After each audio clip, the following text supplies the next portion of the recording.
இன்னைக்கு பாத்தீங்கன்னா நெல்லையில காங்கிரஸ் மாவட்ட தலைவர் அங்க இருக்கின்ற அவர் கொலை செய்யப்படுகிறார். திரு ஜெயக்குமார் என்பவர் மர்மமான முறையிலே அவர் எரிந்த நிலையிலே கொலை செய்யப்படுகிறார். இதுவரைக்கும் கண்டுபிடிக்க முடியல. திமுக கூட்டணியில் அங்க வைக்கின்ற காங்கிரஸ் ஒரு மாவட்ட தலைவர் அவர் கொலை செய்யப்படுகிறார். இன்னும் குற்றவாளியை கண்டுபிடிக்க முடியல.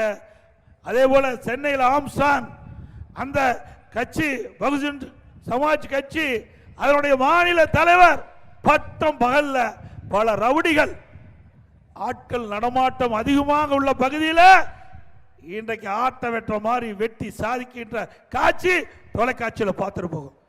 இப்படி குற்றவாளிகள் காவல்துறை கண்டு அச்சப்படுகின்ற நிலை மாறிவிட்டது. குற்றவாளிகள் சுதந்திரமாக இன்றைக்கு மனித உயிர்களை வெட்டி சாய்க்கின்ற நிகழ்வுகள் இந்த ஆட்சியிலே பார்க்கப்படுகிறது. இப்படிப்பட்ட ஆட்சி தேவையா?